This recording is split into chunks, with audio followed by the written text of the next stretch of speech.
new perspective here for me to see everybody on the screen, I mean, in the room. The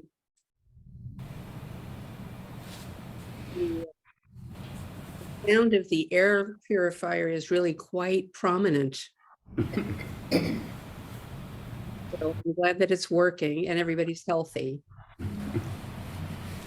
And I'm getting much better. So my COVID bout seems to be tailing off now. So hopefully I'll be back later in the week. And thank you all for being here tonight, everybody in the Zendo and everybody in the air Zendo.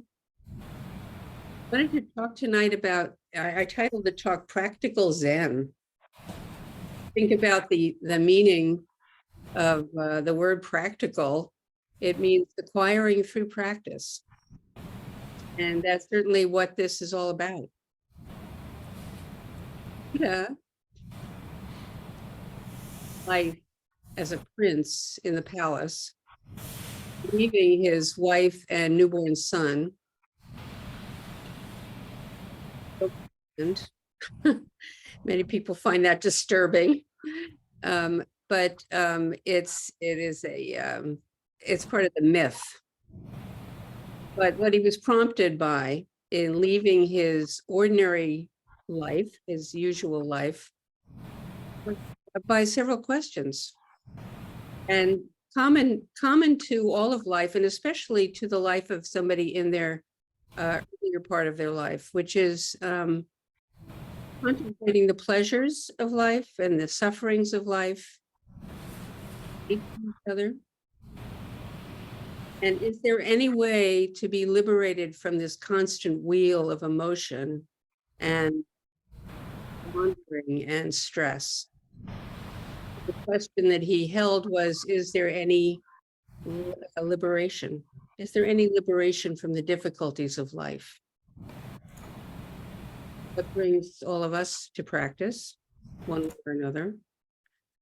And it's motivation for most of us.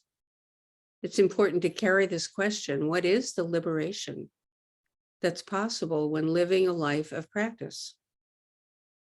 In the midst of ordinary life, when we're not confined by our thoughts and bodily sensations and habits, what lies outside of that? What are the possibilities?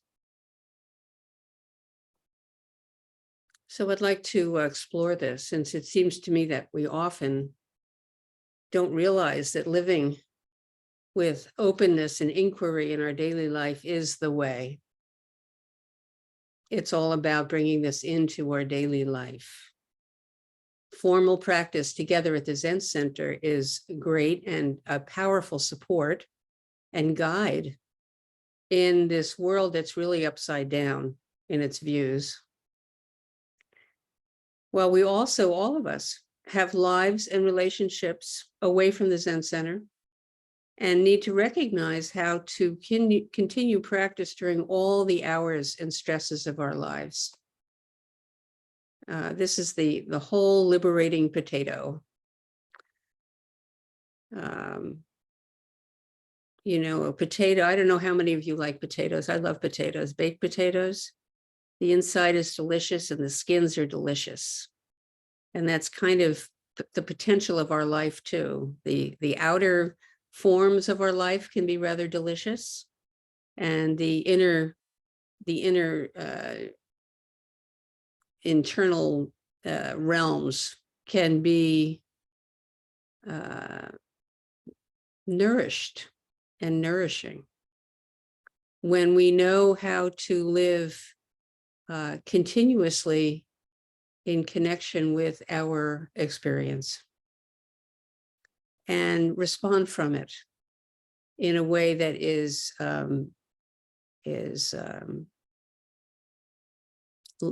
guided by the healthy precepts, so that we can respond to whatever comes along in our life with wisdom and with kindness and creativity that is natural when we're able to see through the narrow confines of the personal, of the habitual small self that's concerned just with me and mine against the world.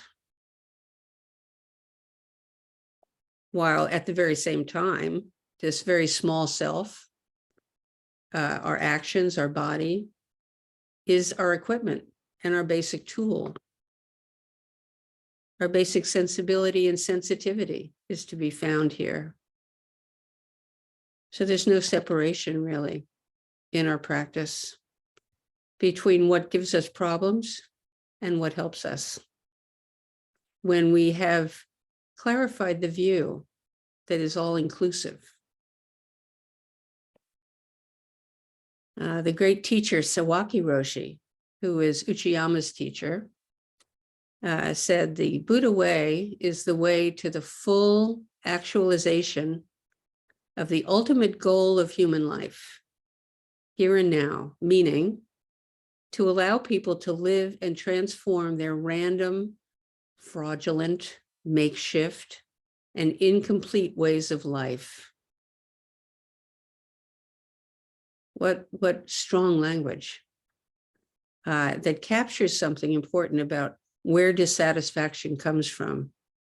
The sense of being fraudulent, makeshift, and incomplete.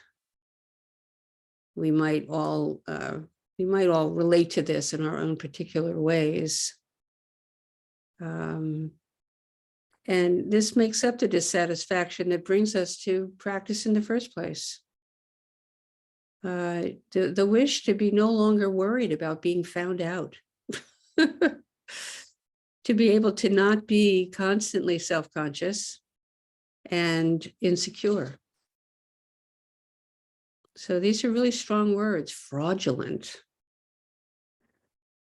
When we talk about how practical Zen is, we're referring to how to be an ordinary person in any of our usual circumstances and be informed and based in the wisdom of the ages and wise and skillful in putting into practice all of it, whatever we need, whenever we need it.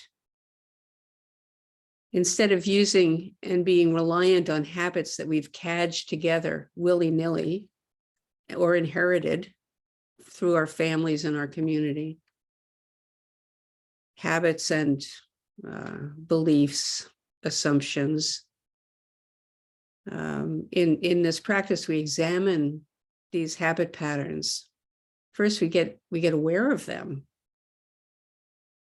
and see how they narrow our ability to respond fully. They narrow our choices. And so we're less able to respond well to whatever is unfolding at any time. Bringing our whole self into it and walking away from everything also with our whole self intact. So Layman Pang, who was a very famous lay enlightened person, householder person in the 8th century China, said, "My daily affairs are quite ordinary, but I'm in total harmony with them. I don't hold on to anything. I don't reject anything. Nowhere an obstacle or conflict. Who cares about wealth and honor? Even the poorest thing shines. Everything shines its own light. My miraculous power and spiritual activity, drawing water and carrying wood." So how's your practice? How's your practice? Are you practicing like Layman Pang, who was he was really a cut up. He was a card. He was a goofy guy, which is one thing that we can be if we're not fettered by anxiety and narrow habits. So how do we do that? Are you with Layman Pang in harmony? Or are you snared by obstacles to your practice and conflicts in your heart and your relationships?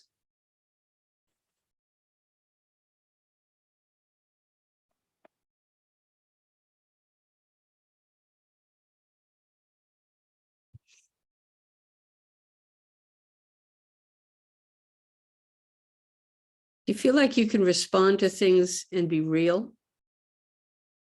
We say authentic. Are you able to respond authentically in a way that feels really true, simple, doesn't have any a false veneer to it?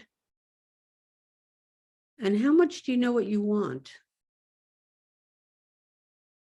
Do you want to be an authentic person, a true person of the way? Well, one wise elder, these questions in Zen often turn out to be traps. So I'd say, do I want to be an authentic person? I say, yeah, I really want to be an authentic person. And then one of the elders said, the goal that we aim for is not to be an authentic person, but to be able to respond authentically. Appropriate action. It's not about being something or somebody. It's about the activity of life, recognizing that we are as we do. So what do you do? In the 5 remembrances that we sometimes chant, there are the lines at the end, my deeds are my closest companions. My deeds are the ground on which I stand. This is the emphasis in this practice. When we say practice, we mean how embodied is this teaching in your life, in your ordinary circumstances. My teacher, Chozen Roshi, always has emphasized how enlightenment must function. Otherwise, it's just more words. So putting our practice into each and every activity, bringing an awake presence, an open heart forth through the vehicle of our personal life is the way, is authentic when it aligns with how things actually are. When we see deeply into this moment, into these circumstances, which can be really challenging. That's why we call it practice. It's ongoing. It can be really challenging to see what is the most essential truth in some thorny situations. I have a couple in my life. They're very complicated. So it's not that this is so simple, although in a way it is. It just being present is the most important tool we have. Last week, I told the story of Angulimala, a bit of the story. I'm going to repeat it a bit now because I wanted to point something out about it. So Angulimala was this really tortured murderer who wreaked havoc in an area of India where the Buddha was at that time. And he had a necklace of fingers that he had cut off his victims. And you can imagine how he smelled and how deranged he was, how distressed he was. And at one point, he was right in the area where the Buddha was. And the Buddha, when he wasn't meditating, he walked around India. He walked all over the place, and he would stay for periods of time and give teachings and retreat and all of that, and then he'd move on. So he was walking along a road, and the villagers were very distressed. They said, please, Buddha, take shelter. Angulimala is on the road. And Angulimala was running up behind him. And the villagers were hiding behind trees and huts and terribly worried about the Buddha. And no matter how fast Angulimala approached the Buddha, he just couldn't catch up. So at one point he yells, "Stop!" And Buddha says, he turns around and he says, "Well, I have stopped. It's you who haven't stopped." And at that point, this was the first time Angulimala had met someone who turned to look at him and spoke to him without tremendous fear. He was very struck by that. And of course, at that point, he fell at the Buddha's feet and asked to be taken as a disciple. But what was Buddha doing? He was just walking along. It was just in the ordinary life of the Buddha that all of these teachings arose. Every situation was just an ordinary situation. And ordinary people having trouble in their life and asking the Buddha how to handle it. So it's important that we don't lose track of that.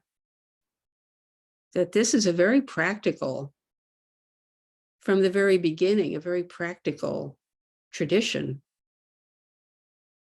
We're much more likely to hit the nail on the head if we can see the nail of the head clearly. And this is what we develop, clear seeing. We develop it over time as it becomes a habit. So what have you gotten better at by frequent practice? Hitting the nail on the head? Are some of you carpenters or photographers? Or how about cooking? Playing the piano or drums? You know that story about Arthur Rubinstein? I tell this often because I love this story. He says that, he said, when I don't practice for 3 days, I really notice a difference. When I don't practice for 2 days, oh no, I'm sorry, I messed it up. When I don't practice for a day, I notice the difference. When I don't practice for 2 days, my wife notices the difference. And when I don't practice for 3 days, everybody notices the difference. And I think that the same thing can be said of our practice, Zazen, and the practice of presence and recollecting the precepts and the intention to be fully responsive and sensitive to what's actually going on.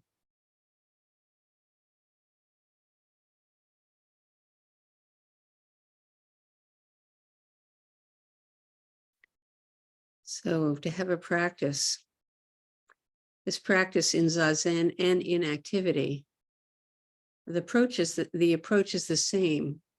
We aim for no gaps.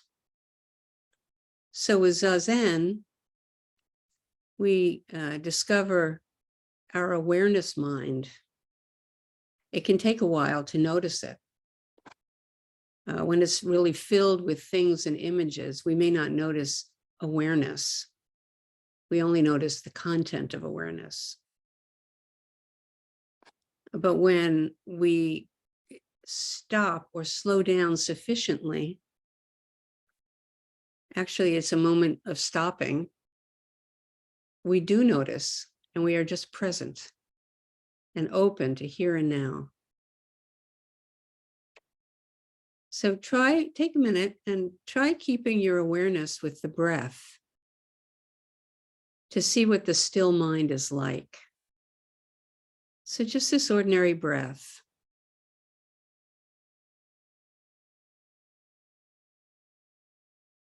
Being aware of it.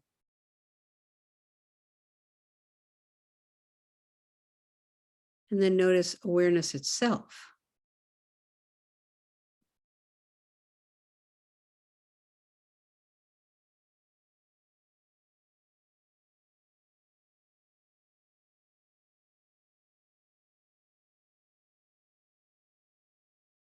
The Buddha compared the practice of meditation to holding a tiny bird in your hand.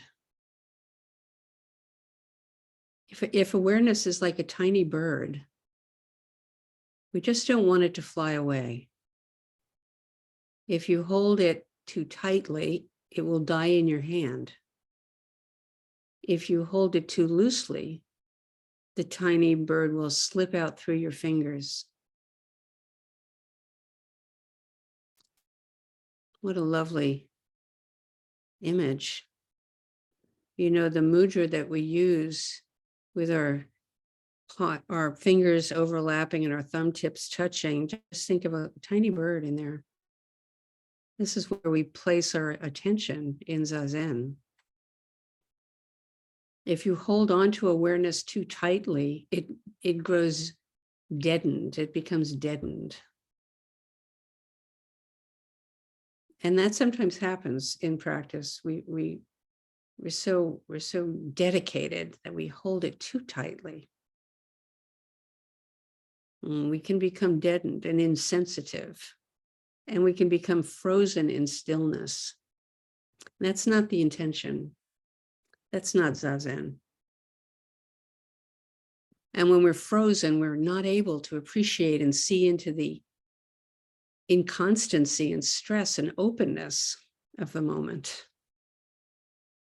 We exclude whatever is flowing through, and there's always flowing through. We hold the mind, we hold our presence. We maintain presence in the center of swirling conditions. In Zazen and in activity. So much of the time in Zazen, we don't necessarily have a quiet mind, but what we're holding steady with is awareness. And then whatever flows through is not a problem. Ram Dass always called it passing show.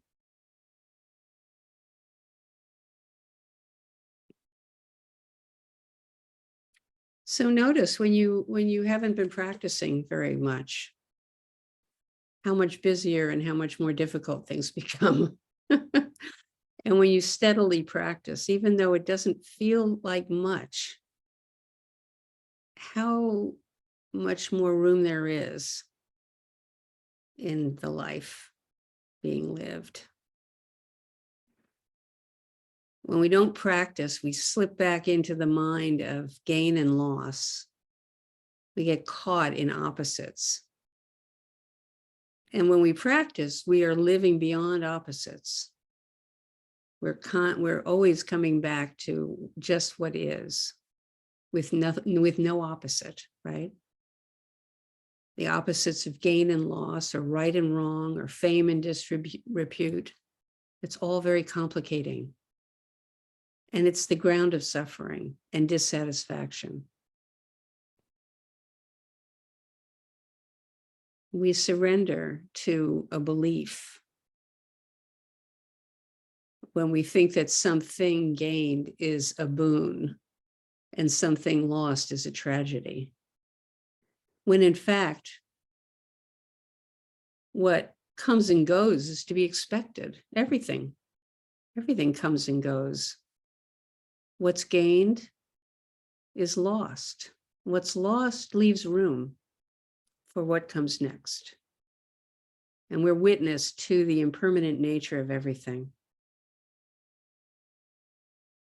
And somewhere in here, I want to slip the word playful, because living with that awareness, we notice that what is rather playful at times.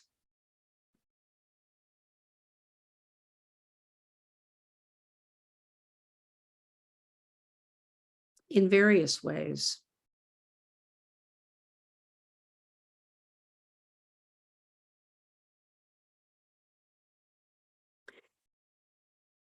So this continuous practice is the way. And when we are continually practicing or coming back to it pretty regularly, we can bear witness to our own impermanence and the impermanent nature of everything. when we live without being tethered to a sense of gaining and losing, we're free to live with stability as a stable self, not a fixed, forever, unchangeable self, but a self with a root into the present moment, rooted in what is, not splitting self from everything else. Our life is whole. There's a wholeness to it. There's a sense to it. Our self is the wholeness of life, including everything that's happening right at this moment. And when we're established in this recognition, we can hold our lives lightly and see further and regard each element as precious in its brevity and worthy of care. And this is a very practical orientation. Zen practice is very practical. We're really paying attention, and it makes a difference. So here's a poem from Sawaki Roshi. I eat food from the garden of the universe. I drink water from the fountain of the universe. I breathe the air of the whole universe. My life comes out of the whole universe. Being pulled by the gravitational force of the whole universe, I become pure and clear. And the whole universe is where I return.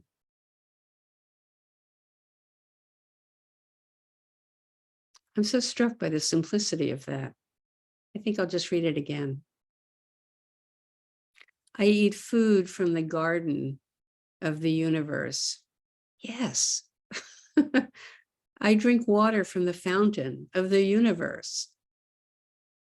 I breathe the air of the whole universe. My life comes out of the whole universe. Being pulled by the gravitational force of the whole universe, I become pure and clear. And the whole universe is where I return. You notice he says the whole universe is where I return, not where I return to, because we're never outside it. But we return in our awareness, in our presence, over and over. We don't restrict practice to formal practice in Zazen only. We don't practice in Zazen only. Practice continues beyond Zazen and beyond stillness and beyond activity into every breath, just as it is, infused with attention and awareness and willingness. Willingness to do this ongoingly. Patient, alert, generous, and continuous, and very practical. Thank you.